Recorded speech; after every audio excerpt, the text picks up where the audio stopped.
This is going to be the simplest way for you to do more real estate investing deals in 2024. I'm going to be sharing with you my 3-step process that I use in my personal business that helps me convert on more deals. And I promise you, once you implement this in your business, you could 100x your conversions from leads to contracts. Okay, step 1 of your deal conversion framework is all around discovery. So this is assuming that you already have leads coming through your pipeline. You want to be able to maximize your leads as they come through. So what does discovery actually look like? This is where you want to gather what's called the 4 pillars of a good lead. The 4 pillars of a good lead are: number 1, you have your price; number 2, condition; number 3, timeline; and number 4 is hands down the most important, is you have the motivation. Why does someone want to sell? So this is specifically around cash deals. The more information that you have on a particular property or homeowner that wants to sell, the better the lead is. So I want you to think, like, if I only had one of these, if I only had they want to sell in 90 days. Well, what do you want for the house? What kind of condition is it in? Why do you want to sell? They don't give you any of that. You just know they want to sell in 30 to 60 days. Well, you can imagine that's not the hottest lead in the world, right? So I want to gather as much information as I possibly can on this first call. So how the discovery phase actually ends is you're setting yourself up for the next call, because we don't want to take too much of their time on this first one. We're just really setting the stage for the process. So a lot of that time's like, hey, thank you so much for this information. I'm going to go ahead and start doing some more homework on this property, and I'm going to give you a call back here in the next hour. How does that sound? Most importantly here, what I'm doing is I am striking while the iron is hot. I want to try to get as much done as fast as possible here, especially if I have someone that is super motivated. And what this will do is it also weeds out tire kickers. If they're not really that serious about selling the property, they're going to be like, you know what, call me next week. Or, I got a lot going on, call me whenever. I ideally want to try to get through the first 2 steps of our sales process, which is 2 separate calls, as fast as possible. So that's why I want to set myself up for the next call being within an hour. Now, step 2 is where we present what we call our solution. And a lot of times our solution is our offer. If you are going direct to seller, and this came from something that was off market, you don't want to present this offer unless you know they are ready. And I'm going to put ready in blue here. They need to be ready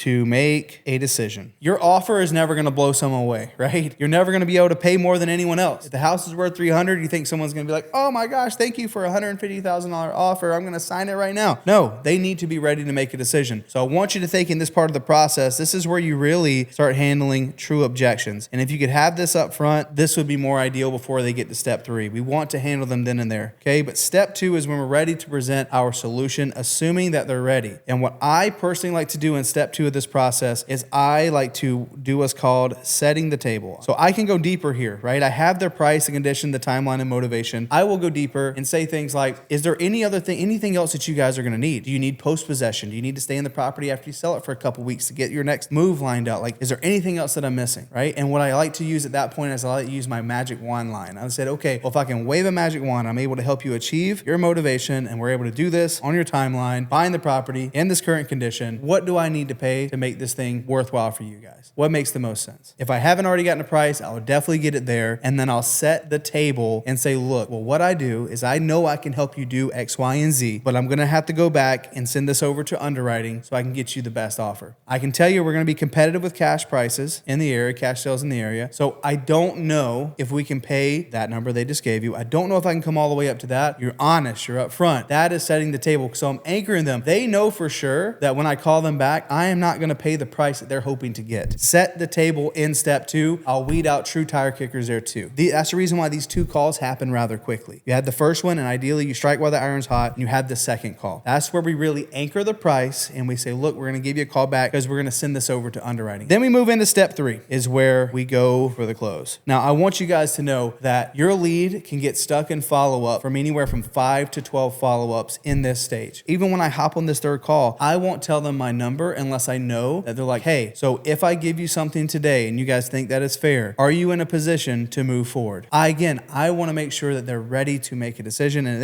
if they're not, I know I'm going to follow up with them. I'm not going to say, all right, well, I need to pay $135. I'll follow up with you in a week. No, I'll keep it vague. Say, look, I think there might be a world where we can get you what you guys are looking for. When should I call back? If they're not ready to make a decision. Like, guys, they need to be behind a computer, ready to sign a contract is what I'm talking about here, okay? If they're not in that position, you follow up with them. Do not give them your offer. Very, very, very important. So you go for the close. That is step number 3, and understand that leads can get stuck here in follow-up, and and that's okay. That is what you call a pipeline. So if you feel like, man, why am I not converting on leads? Why am I not getting any contracts? You're probably missing something in step 2. This is the most common, and you're probably not doing this the right way, the follow-ups. Our CRM handles all of our follow-ups and is very automated for us. So that way our sales team can focus on can I make money today? Who are my hottest leads? And just focus on those and let the CRM do their thing here on the follow-ups. That's where most people fall short. This coming Saturday, we're doing a training on all of this. So not just the 3-step process, but digging deeper in each one of these stages and sharing with you guys the exact script and the tactics we use to take someone from curious to, oh, I'm actually pretty serious. How do we set ourselves apart from the rest? It all comes down with the conversions, tactics, and strategies, and we're sharing with you on that training. It's completely free. I have nothing to sell you. We'll be breaking all of it down. And I think probably the biggest part of this 3-step process and any closer framework process is the last piece. And this is the hidden piece. This is what we call our post-sale. So on our training, I'll obviously be showing you guys the ways that you can leave what I call essence on the call. But the post-sale is super important. If you ever feel like, and this happens so many times with investors, that you have a deal and you get it under contract and then you have to baby that thing all the way to close. The worst thing that could ever happen, and it happens so many times in this industry, someone wants to cancel. The reason why I don't get any cancellations, and this is no joke, I haven't had a canceled contract in years, is because of the post-sale. How you end that call is so important. You have to set the stage for the next steps. Hey, this is what you can expect from me, right? We're going to be opening title, and here's the title reps, and here's the transaction coordinator. All of those things, I'm going to be giving you our exact lines we use to make sure you guys don't lose any sales. That is so important. Communication is key here. And if you don't communicate properly with your seller, once you have it under contract, they are going to get a little nervous and they may look at other offers, especially guys, if you're working with really motivated lists like foreclosures and probates. So many people want to buy their house, and guarantee someone will be like, yeah, I signed this contract for someone for $140, but I haven't heard from them. What is your guys' offer? Oh, we can pay $145. You did all the hard work for that next investor and they try to cancel with you. Happens a lot. You want to make sure it doesn't happen to you, and I'm going to show you exactly how to do that. So come to Saturday training, and if you're watching this after March 30th, then you can click on the same link and it'll take you to the recording. It's going to be super valuable, and you'll learn how to get this implemented in your business way faster so you can do more deals.